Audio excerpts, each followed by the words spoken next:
You are listening to Breakfast with Tiffany with your host, Tyffanie Morgan. That's right, Sweepies. It's me. It's me.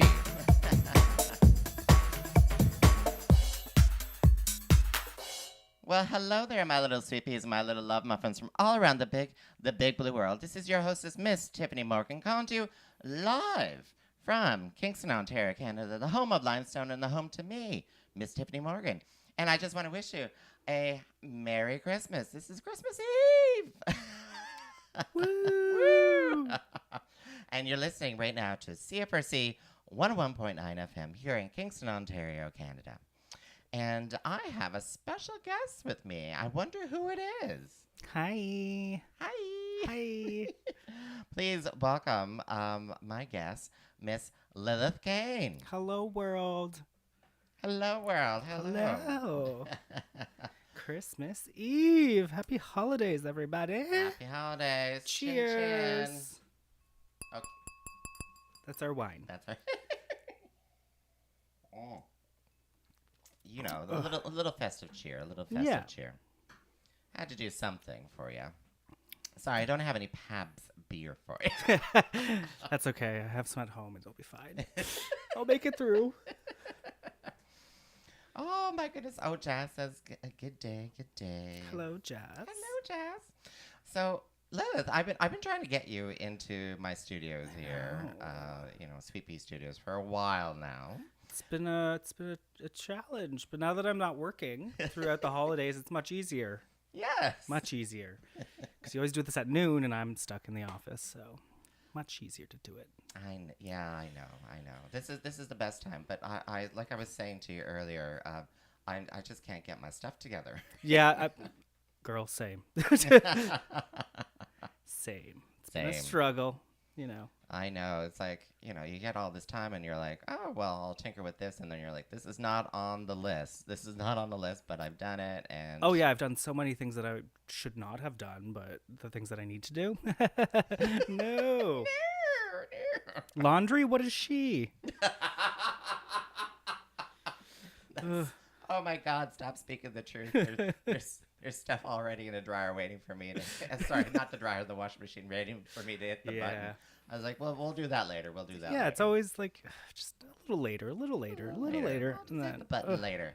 Hit the button. All right, so Lilith, I'm going to ask you some of the same questions that I've been asking some of the other performers in town here. So can you tell us a little bit about yourself and your drag career? Oh, yeah. So I was born and raised here in Kingston. And then when I was 18 or 19, I can't remember. It's been a while. I moved to Ottawa, which is where I kind of discovered drag, because Kingston, to my knowledge at the time, didn't really have much of a drag scene. But, I didn't really... Anyways, so I moved to Ottawa and started going out and partying with all the girls in Ottawa. Shout out to Isis Couture and Marquita Brown. And that's really? Yes, and that's where I kind of fell in love with drag, and I never thought I could do it. I just loved watching it, and seeing the makeup and the costumes and all that jazz was lovely gal. And then after living in Ottawa for a couple of years, I moved to Toronto, and in Toronto I was going out and seeing all these amazing drag performers. And I just kind of said, screw it, let's try it out. And I went to MAC and I went and bought all this makeup, which was stupid because MAC was way too expensive. Oh but my you know God. what? That's what credit card debt's for. And so that was about almost 6 years ago now, 5.5 years ago, and I started in the West End in Toronto at this little bar called The Steady, which sadly no longer exists, but it was my favorite place to perform. I had my monthly show there, and then I moved back to Kingston and met you and Miss Osa, Miss Mimi Osa, and all the gals and boys and theys and thems here in Kingston, and it's just been a fun time ever since. That's pretty much me. That's how I started anyways. Yeah. Well, my goodness sakes, having Isis Couture there as a role model at the beginning there, because her makeup's on fleck there. Yeah. Oh, yeah. Am I she's using the on right term? fleek? On fleek? On fleek. Sorry, fleek, I'm yeah, not using. That's what the kids say. And then, yeah, because it was interesting when I was getting to know you. You were talking about doing drag in the West End of Toronto and stuff, and I only really knew of the gay bars like on Church Street, Yeah, sort of the thing, Village. right? The Yeah. Village, and that kind of opened a whole different door Mhm. to. Yeah, the West End of Toronto is definitely more like where the weirdos go. I mean, it's kind of infiltrated into the Church Street scene now, but that's only in recent years. But when I was starting, the weirdos kind of stuck to the West End, and then the pretty girls, we'll say, the normal, the I don't want to say like average, but like what you would expect from like a normal drag show would be more like the Church Street, Like Beyonce. Yeah. No one's like, spitting in your face or kicking you or spitting blood or anything like that on Church Street, unless it's Halloween. Where in the West End, it could be a Christmas show and you might get spit on. So it's interesting. Well, It's a little more wacky. yeah, okay. Kooky. Kooky. I'm just going to take a drink now because I need to calm myself. Yeah. Yeah, that's a different kind of drag than I'm used to. Yeah, so I like, I growing up in drag in the West End, like with like the House of Filth, which is like a big name house in Toronto. They're kind of spread out a little bit more now. One of the mothers is now back in New Zealand, Judy. She's back in New Zealand, but she was the house mother. There was a lot of great queens, Alice in Chains, Champagne, Enema, and a bunch of I'm blanking on names because Dottie Dangerfield, Fisher Price. Those gals were like my sisters. I think I've heard Dottie Dangerfield before. Yeah, she's a female drag performer that performs female drag as well. So yeah, she's lovely. So I think we kind of touched base a bit on this, but because drag is a performance art, as I identify, and how has your art changed over the years prior to the pandemic and stuff like that? So let's say, how has your art changed pre-2020? Well, definitely my makeup's gotten a lot better. My hair's gotten better. My costumes have gotten better, just from practice and learning and all that stuff. Just even like my styles, I guess it's calmed down a little bit compared to what I used to do. It's not quite as disgusting. It's still disgusting, but like just a little less. But I wouldn't say it's changed too much. I kind of had like this vision of like, we'll say, promiscuous punk rock influenced, kind of gothy weirdo persona that I would give my drag character, and I think that's kind of stuck. It's just like a little bit more refined, maybe a little more cleaned up, I would say, but still promiscuous acting. Promiscuous girl. Exactly. That song. Promiscuous boy. Though I do like to bring out the little crazy cuckoo, gross side of things. Sometimes it's always fun to bring that side of her out a little bit. But Yes, well, I do remember her coming out. yeah, she's come out a couple times. Yes. Yeah. Those poor marble floors. That's Yes. all I have to say.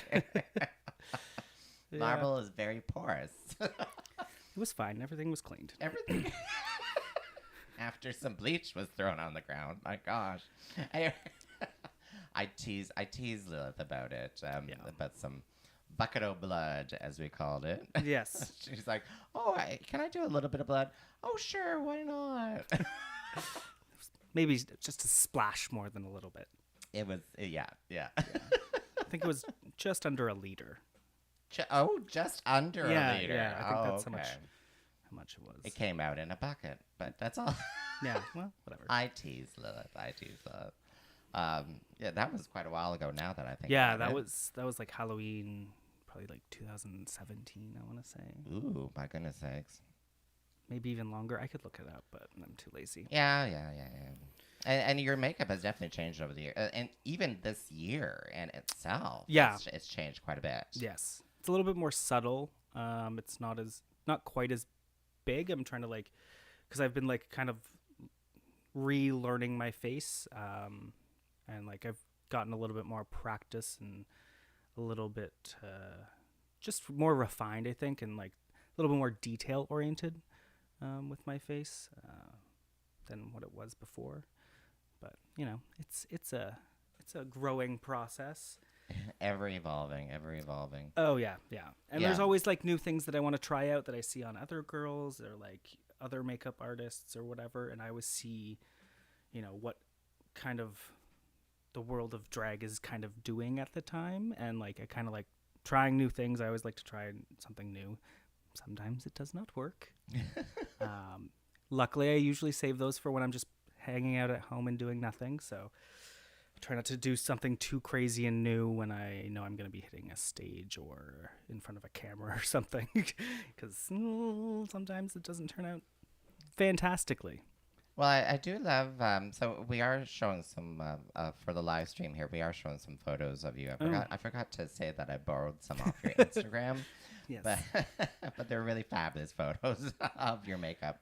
I really love how you started highlighting your lips. Yes, a bit yeah. there, yeah. It's been a pretty big trend in the drag world recently, and I thought it looked cool, so I stole it and claimed it as my own. Claimed it as her own. Well, that's That's what drag is all about. Stealing from other people and claiming it as your own. but it's my own twist. It's my own Exactly. Yes. twist. Yeah. I don't. You know, like that's the thing with makeup. Like you're always gonna do something that someone else has already done. Everything's already been done for the most part. So like, just have fun with it. Just go with it. Like, who cares? It's just makeup. Yeah. Drag is kind of one of those art forms that requires other kind of art forms to kind of come together. Yeah, sort of thing. it's a mix of a bunch of different art forms into one art form, I guess. A smorgasbord of art. A smorgasbord. I don't know. It's a buffet. Yes, It's a buffet. So talking about this last year, then 2020. So how has your art been affected by it? It's been interesting. Like doing the shows from home has been really a learning curve.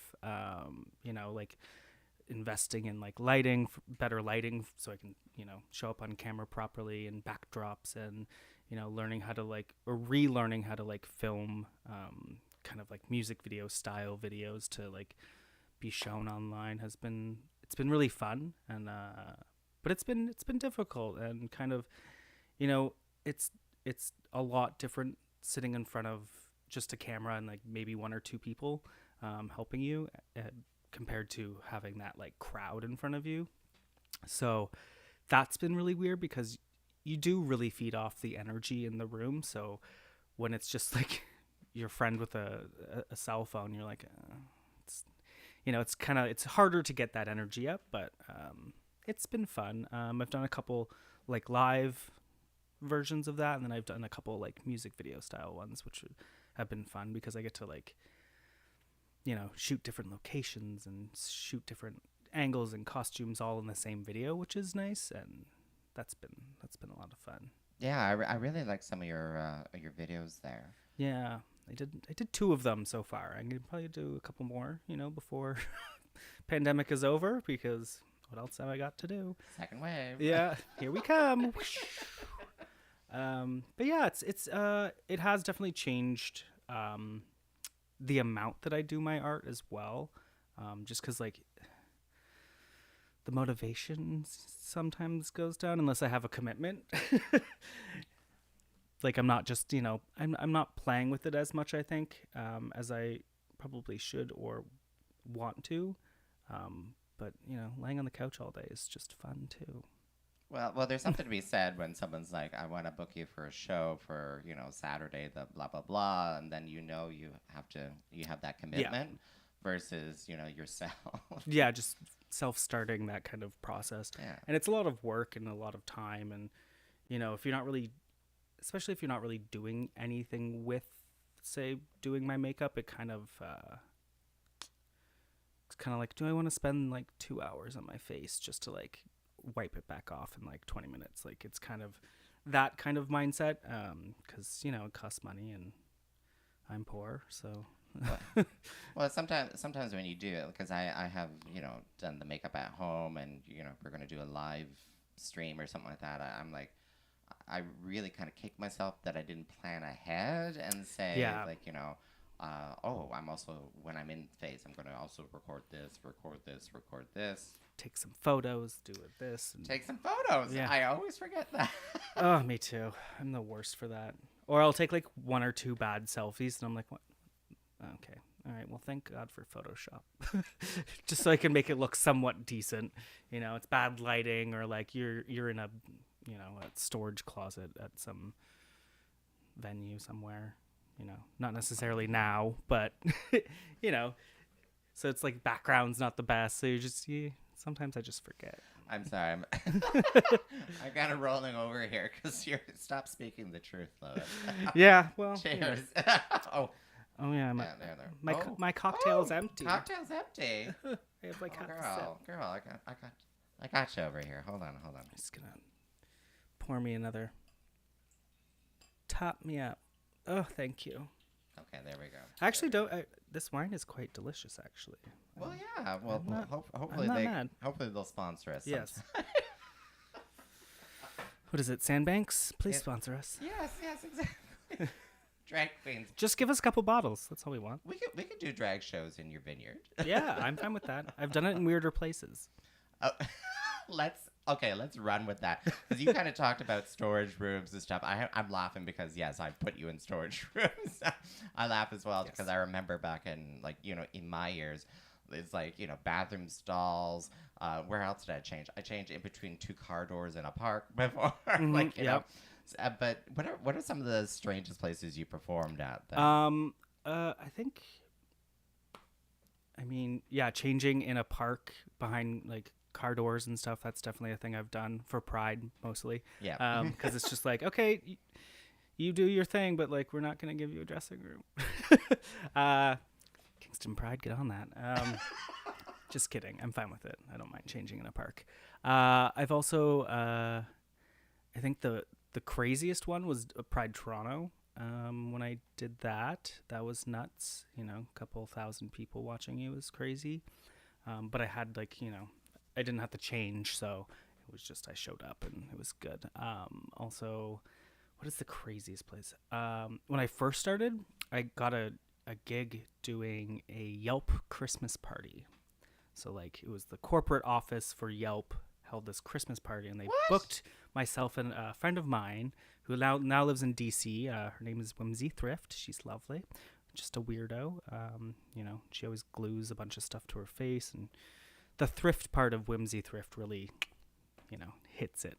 And the whimsy actually too. But yeah, they booked us for this Yelp Christmas party, and it was super weird because we were changing kind of upstairs in like this apartment, I think it was like a condo. My memory's kind of hazy. It's been a couple years. And we kind of like performed on carpeted stairs / their living room. So that was a little weird. I've also performed in like warehouses, which is always fun. I love warehouse parties. Oh, yes.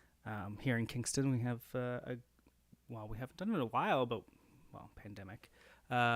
There's a warehouse that we've done a couple parties / shows. Those have been fun. Where else have I done that's kind of weird? I think those are the weirdest. Well, that warehouse in Kingston, all I remember is I was tweeting and I'm like, I feel like I'm in New York City in like the 1980s or something like that. Yes, it's very that. It had that vibe. Very underground. Yes. Very low budget. Scary for the health and safety because I saw no fire exits. Oh no, there was one way in, one way out. That's it. It's a death trap. Well, I mean, windows. You can climb out windows. It's fine. There were no windows. They were all boarded up. Well, I mean, take the boards off, and then you can get out. Actually, I think they had the metal grates on them as well. So maybe I not. think they had cinder blocks in them. Maybe that too. I don't know. You Oh know, my gosh. it's all about the art, though. You sacrifice for the art. You sacrifice your life and safety for the art of drag. I'm surprised we haven't heard of any, 12 queens down because of, Oh God, yeah. Oh my gosh. We are, I think as a group, we're kind of willing to take a few little risks for our art form. So. Oh yeah, I think every drag queen that really likes, especially when you're eager to perform and you really want to perform, you'll pretty much take any gig. Like if you want to share your art, you'll do it wherever, as long as there's at least 5 people, you'll be there. Okay. For me, anyways, because I mean, as much as I moan and groan about getting into drag, once I'm in it and that, couple cocktails hit. Well, something switches in your head. Yeah. You're now performing, sort of thing, right? Yeah, you turn into a whole different person for sure. Like it's like a whole new personality and new kind of, even the way you walk and talk and all that jazz like changes a little bit when I get into drag, anyways. Like it's like something switches and the bitch comes out. I mean, she's staring at me. She's staring at me. She's like, sometimes things change, like with me, and I'm like, what? You call me out? You call me out? I was trying to hold eye contact.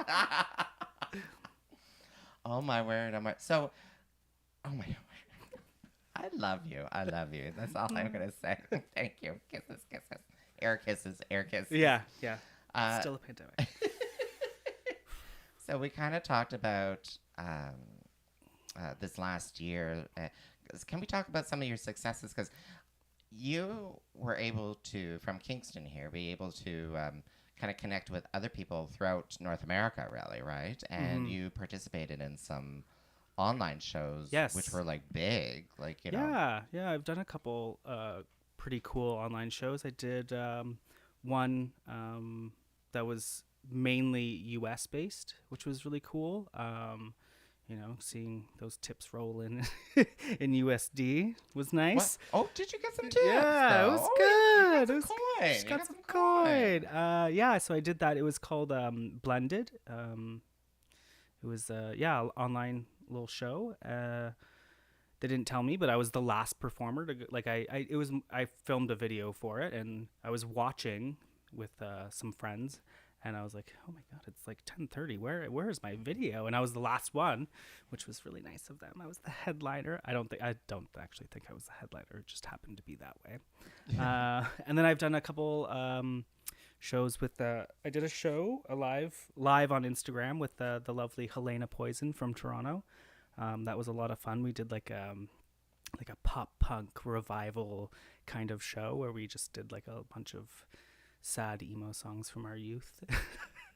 And that was a lot of fun. And then I did a show with Helena again and Ivory Towers and Amber Alert, also Toronto based.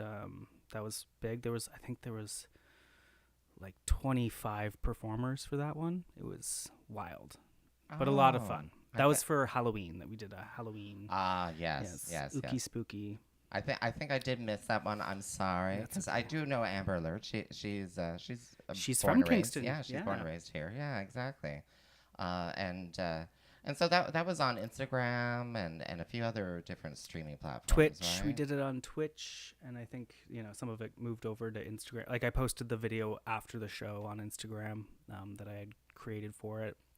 So I've done a couple cool little things. It's kind of exciting to get people that wouldn't normally see me perform in Kingston to see what I kind of do, because I don't think I'll be going to DC anytime soon. So it was interesting to have my drag being viewed by mostly like people in DC, because that's where the show was kind of based for the Blended.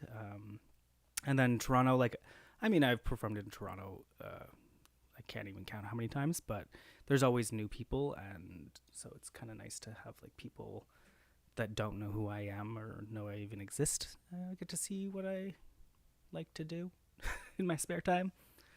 In my spare time.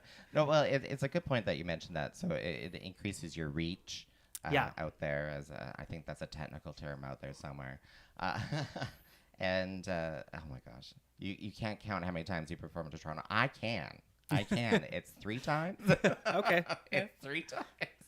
Once on a boat called Kajama. All right. Once at the 519 and once at the Ontario buildings there. I can't even remember what they are now. But anyway, but I'm a little jealous. Yeah. Well, have you performed in Halifax? I've performed in Halifax. I have not performed Okay, in there we go. Halifax. So I was supposed to perform in Ottawa in April, but that didn't happen. Yeah, March happened and yeah. everything just went Yeah. downhill.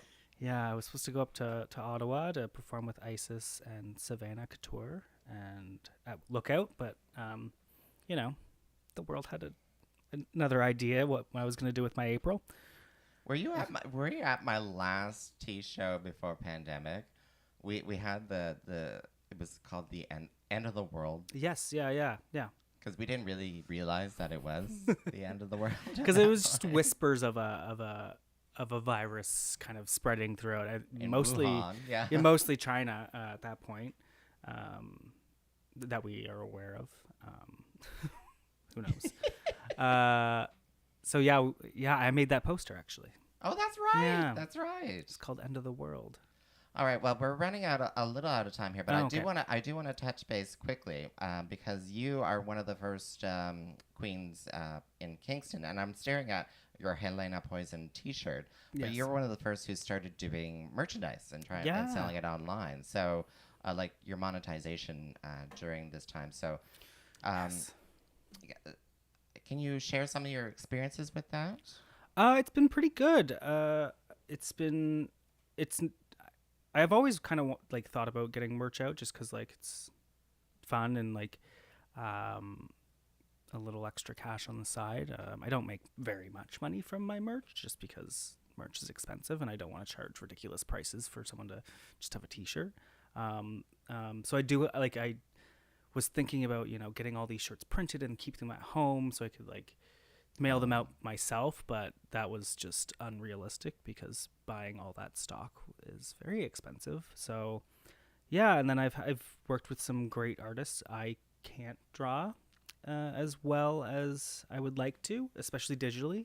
Actually, I'm probably a better digital drawer than I am on paper. But so I've worked with a couple different artists from Toronto that did up some designs for me, and yeah, I've got some merch on Shopify now. It's for sale. Lilith Cain. Let me make sure I get the correct website here. So it's lilith-cain.myshopify.com. So you can Lilith-cain.myshopify.com. Yeah, I'm sure if you Google Lilith Cain, it might pop up. I don't know.